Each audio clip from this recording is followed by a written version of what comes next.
Baik, mari kita buka di dalam kitab Titus pasalnya yang kedua.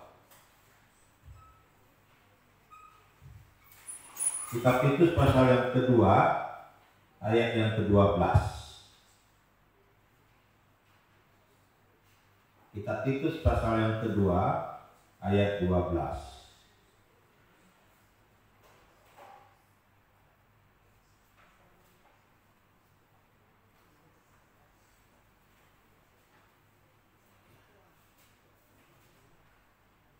Mari kita lihat bersama-sama ayat ini.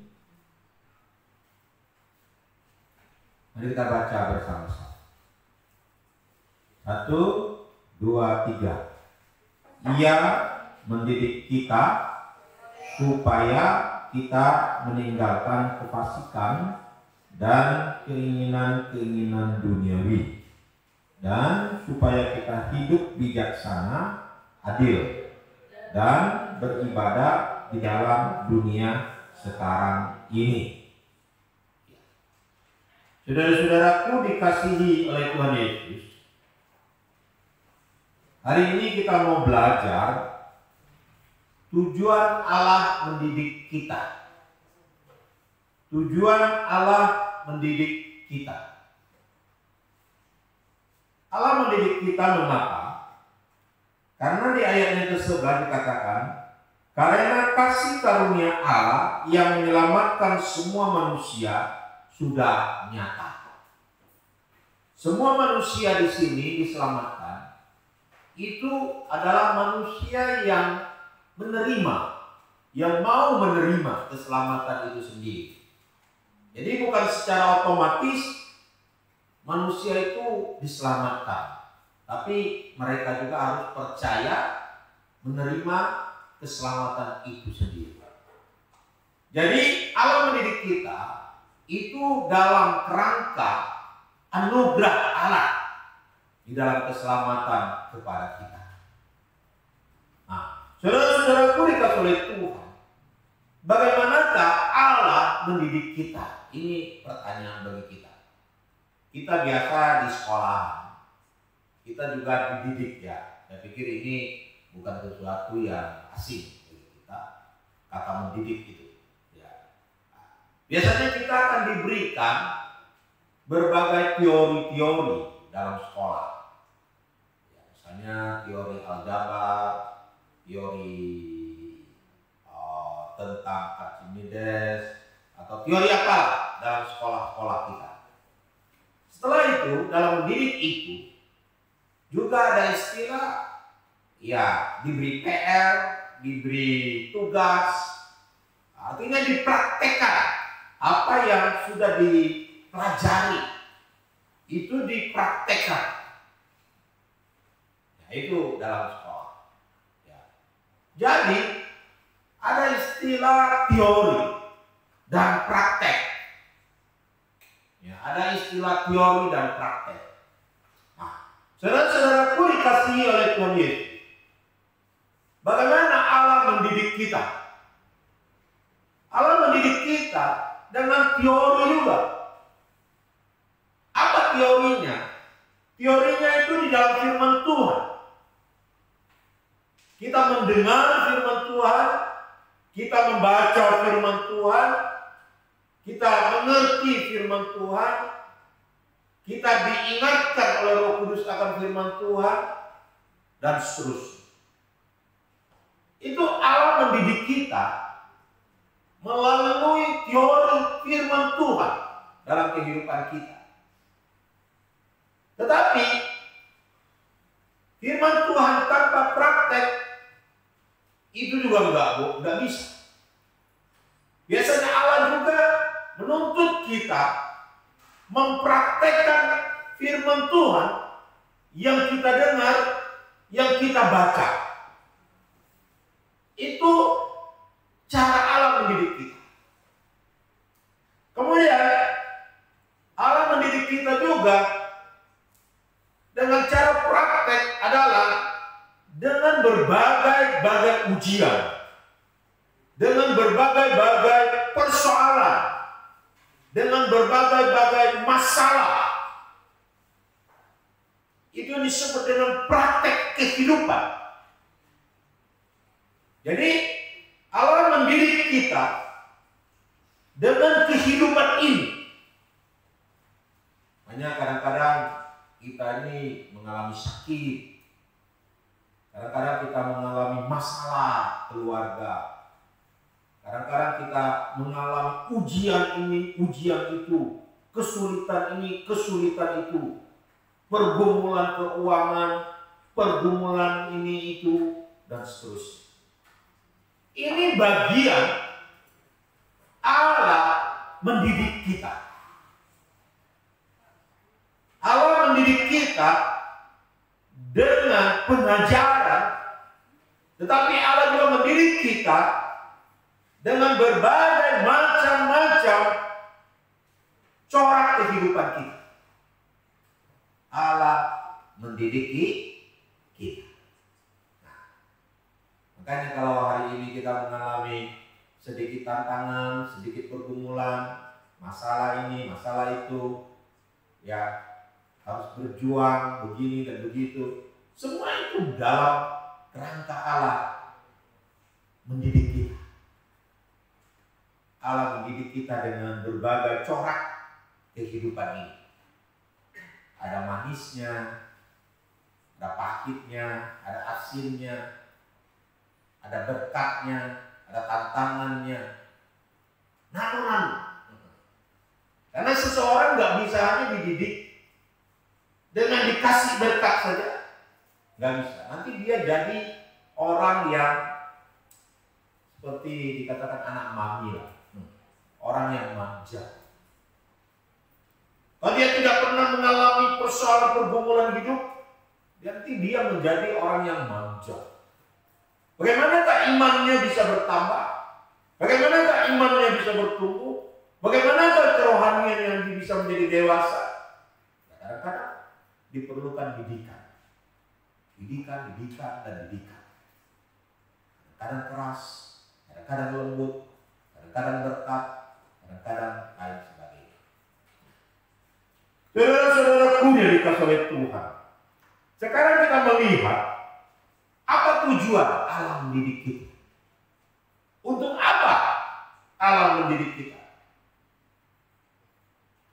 Kalau dalam sekolah kita jelas, dididik supaya apa? Supaya apa? Apa visi misi sekolah?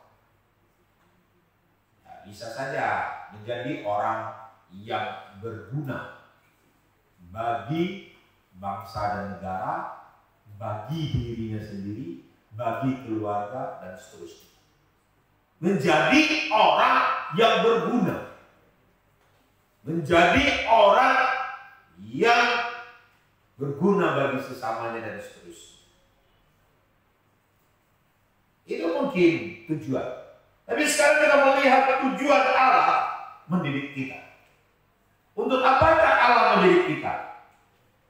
Dikatakan supaya kita meninggalkan kefasikan dan keinginan-keinginan duniawi. Tujuan yang pertama adalah supaya kita meninggalkan.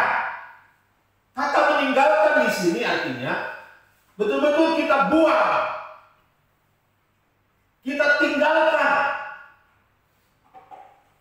Ya, kalau yang putus cinta mungkin pernah ya. Saya tinggalkan dia. Saya tinggalkan dia. Goodbye my love. Goodbye my love. Saya tinggalkan dia. Walaupun dia menangis, tapi saya tinggalkan dia. Nah, dalam kerangka putus cinta, saya tinggalkan dia. Semua yang mengakses kepada dia, saya putuskan dia. Betul tak? Saya putuskan dia. Termasuk foto-fotonya digunting. Supaya tidak ada lagi, nanti lihat lagi fotonya teringat sama dia. Saya marah, saya tinggalkan dia. Itu pengalaman anak-anak muda yang putus cinta, betul-betul putus hubungan seperti itu ya. Saya fotonya pun saya tidak mau simpan lagi. Nah, inilah kata meninggalkan, artinya kita buang dan tidak ada lagi hubungan, tidak ada lagi hubungan sama sekali. Kalau yang masih ada hubungan berarti belum putus. Meninggalkan apa di sini? Meninggalkan kefasikan. Apa itu kefasikan? Kefasikan adalah perbuatan-perbuatan yang tersembunyi, perbuatan-perbuatan yang seperti kelihatannya baik tapi berdosa. Bisa jadi itu juga kefasikan. Perbuatan-perbuatan yang berdosa, yang walaupun kadang-kadang juga ada kefasikan itu berkedok kebenaran, berkedok hal-hal yang baik, tapi setelah diteliti di dalamnya sebenarnya hal-hal yang tidak baik dan tidak bagus dan berdosa. Itu harus ditinggalkan. Perbuatan-perbuatan dosa harus ditinggalkan. Dan juga dikatakan keinginan-keinginan duniawi harus ditinggalkan. Apa itu keinginan duniawi? Maka kalau kita ingin mobil itu berdosa?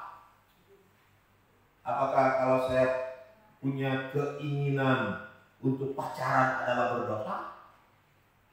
Apakah kalau saya mempunyai keinginan punya rumah adalah dosa? Apakah kalau saya punya keinginan untuk menjadi seorang dokter, seorang apa yang berdosa? Keinginan-keinginan duniawi. Memang kita hidup dalam dunia. Tentu kita juga memiliki keinginan-keinginan untuk hal-hal yang benda-benda yang kelihatan maupun yang kadang-kadang masih dalam cita-cita. Apa maksudnya keinginan-keinginan dunia? Keinginan-keinginan dunia adalah keinginan-keinginan yang bersifat memiliki dosa. Keinginan-keinginan yang hawa nafsu yang berdosa. Hawa nafsu yang berdosa. Keinginan-keinginan misalnya pornografi yang mengumbar-umbar nafsu yang berdosa. Keinginan-keinginan yang ingin mengiri hati, dengki, keinginan-keinginan yang didasari dengan dosa-dosa yang ada dalam hidup ini. Saudara-saudaraku dikasih oleh Tuhan, keinginan-keinginan daging, kalau di dalam Galatia itu disebut dengan keinginan-keinginan dosa. Keinginan-keinginan yang akhirnya melahirkan dosa. Inilah keinginan-keinginan dunia. Jadi sangat berkaitan dengan dosa. Memang meninggalkan ini kadang-kadang ada yang radikalis melakukan. Ada yang orang yang sampai pergi ke gunung-gunung, ke gua-gua, lalu bertapa. Ketika ditanya mengapa, karena meninggalkan keinginan-keinginan dunia, meninggalkan hal-hal yang berdosa di dunia. Saudara-saudaraku dikasih oleh Tuhan, kita masih hidup di dalam dunia. Itu memang cara-cara radikalis yang dipakai. Tapi saudara-saudaraku dikasih oleh Tuhan, kadang memang ada faktor-faktor tertentu yang kadang-kadang membuat kita harus melakukan, meninggalkan dunia ini. Atau paling tidak meninggalkan lingkungan yang membuat kita berdosa di dalam. Karena dengan alasan berbagai faktor, berbagai kelemahan, karena kita tidak mampu mungkin melepaskan diri dari keinginan-keinginan itu, karena sudah terlanjur dikungkung di dalam lingkungan-lingkungan yang tidak sehat, dalam lingkungan-lingkungan yang membuat kita berdosa, sehingga kita harus keluar dari lingkungan itu, dan baru kita bisa meninggalkan dosa itu. Memang kadang-kadang ada hal-hal, peristiwa-peristiwa yang seperti terjadi, meninggalkan dunia ini atau meninggalkan dosa dengan gaya-gaya seperti begitu. Saudara-saudaraku dikasihi oleh Tuhan, saya pernah mengalami hal-hal seperti begitu, di mana lingkungan saya begitu kuat dan saya tidak mampu melawannya, dan hanya bisa dilawan kalau saya sementara waktu meninggalkan lingkungan itu. Sampai saya kuat, baru saya bisa kembali ke lingkungan tersebut.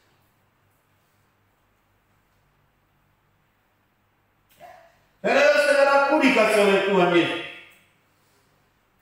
Allah mendidik kita supaya kita meninggalkan dosa yang mungkin yang dikipasi dengan dunia ini. Tapi bukan berarti kita harus rame-rame pergi bertapa lalu kita baru meninggalkan dosa. Karena keinginan itu sendiri juga ada di dalam diri kita sendiri. Walaupun kita pergi bertapa, tapi hati itu ada, kita tetap bisa berdosa di dalam pikiran kita. Yang penting keinginan kita harus disucikan dan dikuduskan oleh Tuhan. Saudara-saudaraku dikasihi oleh Tuhan Yesus, dikatakan selanjutnya, yang kedua selanjutnya, ada tujuan Allah mendidik kita. Tujuan Allah mendidik kita ya supaya kita hidup bijaksana.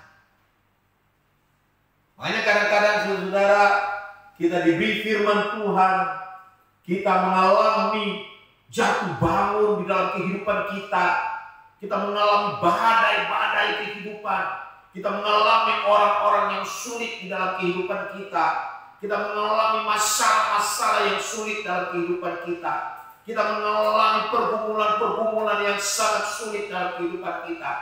Kadang-kadang itu dipakai oleh Allah untuk supaya kita lebih hidup bijaksana dalam dunia ini. Apa arti hidup bijaksana? Bijaksana berarti kita bisa menempatkan sesuatu pada tempatnya tentunya. Bahasa sederhana. Kita bisa melakukan sesuatu yang benar sesuai dengan kebenaran firman Tuhan. Kita bisa menempatkan sesuatu dengan benar. Dan dicontohkan di situ adil. Bagaimana kita bisa bersikap adil dalam hidup ini? Adil terhadap sesama kita, adil terhadap diri kita sendiri, adil terhadap Tuhan tentunya juga. Mungkin kita ini bingung. Adil terhadap Tuhan, iya. Adil terhadap Tuhan. Tuhan sudah mengasihi kita, lalu kita tidak mengasihi Dia, apakah itu adil? Enggak. Tuhan sudah memberkati kita, Tuhan sudah menolong hidup kita, lalu Tuhan berkata layani aku, lalu kita tak mau. Apakah itu adil? Tak adil. Tak adil. Jadi adil terhadap diri kita sendiri, adil terhadap sesama kita, dan adil terhadap Tuhan.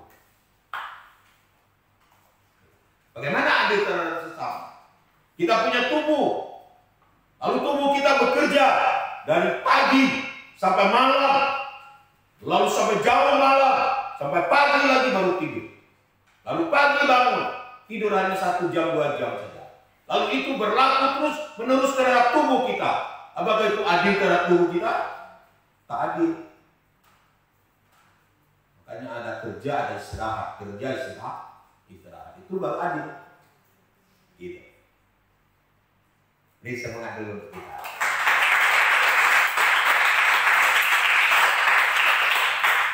Kita harus bisa adil terhadap diri kita sendiri. Ya, kalau adil terhadap sesama, terus sudah bisa mengartikan sendiri.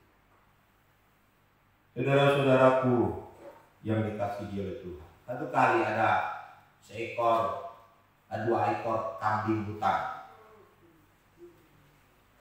Kambing hutan ini bertemu di sebuah jembatan. Dan tahulah kalau jembatan di sungai-sungai itu ya di kampung-kampung, ya sungai kampung lah. Itu jembatannya kecil sekali. Dan hanya bisa dilewati 1 kambing saja, atau kambing hutan saja. Jadi hanya 1 ekor saja bisa lewat. Tidak bisa 2 ekor sekaligus. Karena itu hanya pakai kayu balok aja. Sedangkan di bawah ada sungai yang mengalir, itu tebing. Lalu bagaimana? Kalau mereka berkelahi sampai di tengah jalan atau di tengah-tengah berkelahi, ya kalau menang, yang satu menang, lalu yang satu jatuh ke sungai, yang satu tidak jatuh. Bisa-bisa dua-duanya berkelahi, lalu dua-duanya jatuh juga ke sungai. Karena ketika mengelak serangan, bisa saja jatuh. Akhirnya apa yang terjadi? Seekor kambing hutan yang bijaksana akhirnya membaringkan diri dan membiarkan temannya melangkahi, bahkan menginjak-injak dia. Setelah diinjak-injak, lalu temannya ini atau lawannya ini lewat, lalu dia pun angkat dan dia lewat. Akhirnya kedua kambing ini selamat. Kalau mereka bertengkar, mungkin mereka akan yang menang jadi Abu, yang kalah jadi Aram, atau yang menang jadi Aram, yang kalah jadi Am. Sama-sama akan rugi. Itulah salah satu contoh bijaksana, hidup dalam bijaksana. Tidak bertengkar. Seperti saudara-saudaraku dikasih oleh Tuhan. Kemudian kita lihat lagi apa tujuan dari Allah mendidik kita. Tujuan yang disebut yang kita lihat selanjutnya adalah dan beribadah di dalam dunia ini. Di dalam dunia sekarang ini. Tujuan yang ketiga di sini disebutkan adalah beribadah. Beribadah. Apa itu beribadah? Beribadah adalah memuji Tuhan, menyembah Tuhan, bersekutu dengan Tuhan, ada hubungan prinsip dengan Tuhan, ada hubungan dengan Allah. Allah meninggikan Allah, memuliakan Allah, meninggikan Allah. Itulah ibadah. Karena kita tanya, benarkah ibadah kita selama ini? Apakah ketika kita datang, kita ketemu dengan Tuhan dengan sungguh-sungguh? Ada hubungan dengan Tuhan dalam ibadah kita? Atau enggak ada? Kita hanya datang secara rutinitas, duduk, dengar, pulang. Maka ibadah kita seperti itu. Kalau ibadah kita hanya mau ketemu dengan teman-teman saja, memuji Tuhan tapi tanpa kesungguhan hati, tidak ada hubungan dengan Tuhan, tidak merasakan hadirat Tuhan, tidak merasakan Allah hadir di tengah-tengah kita, maka itu disebut ibadah. Ibadah yang sesungguhnya adalah ada hubungan dengan Tuhan, ada mengagungkan Tuhan, meninggikan Tuhan. Kadang-kadang ada ibadah, ada orang datang ibadah main saja, ada yang datang ngomong-ngomong saja. Apakah itu meninggikan Tuhan, memuliakan Tuhan? Sedih dengan ibadah seperti itu. Maka ada pengakuan dosa, ada merendahkan diri dan sebagainya di hadapan Tuhan.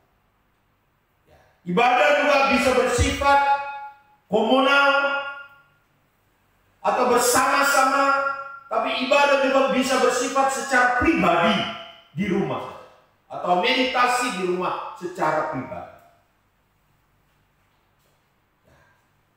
Tujuan Allah mendidik kita supaya kita beribadah, bukan nanti, tetapi sekarang ini. Makanya kadang saya bingung, ada orang Kristen yang berkata, aku orang Kristen yang dewasa, tapi tidak beribadah. Ke gereja tidak ada ke gereja. Lalu ditembak lagi, kenapa tak beribadah di gereja? Oh, saya beribadah di rumah. Lalu karena dulu banyak COVID, akhirnya saya ibadah online. Ya, ibadah itu benar, ibadah online tidak salah. Tapi ibadah komunal juga Tuhan perintahkan kepada kita. Daud sendiri berkata, alangkah indah dan eloknya kalau saudara tinggal dalam rumah itu bersama-sama.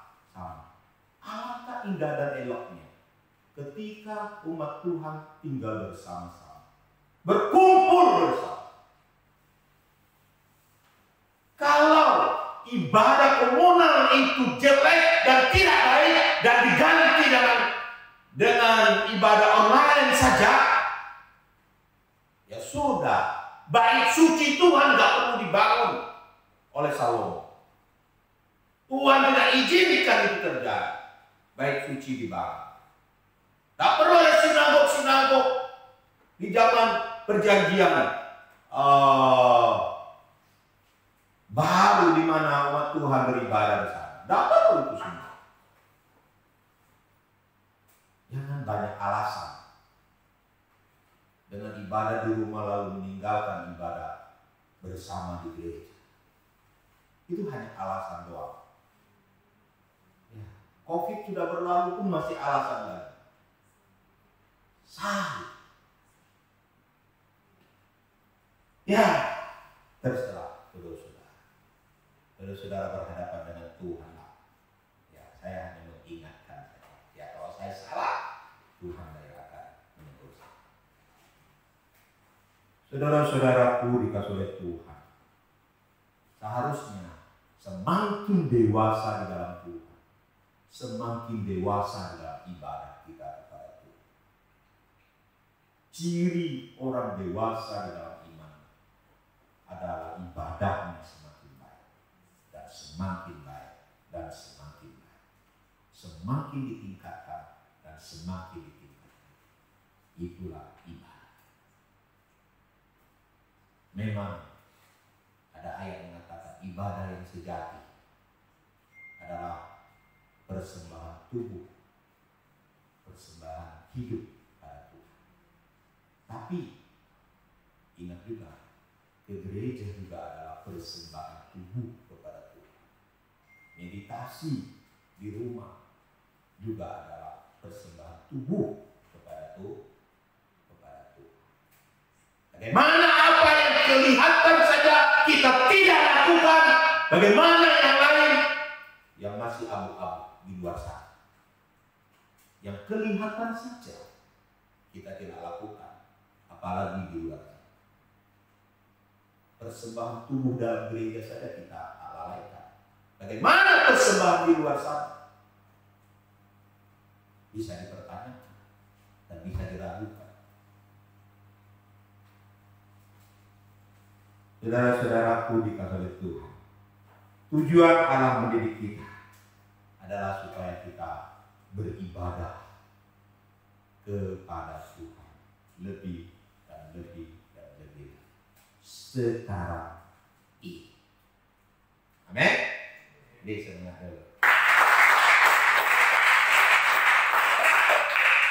Kiranya Tuhan Yesus memberkati kita semua.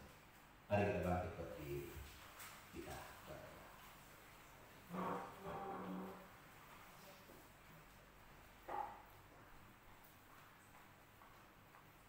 Allah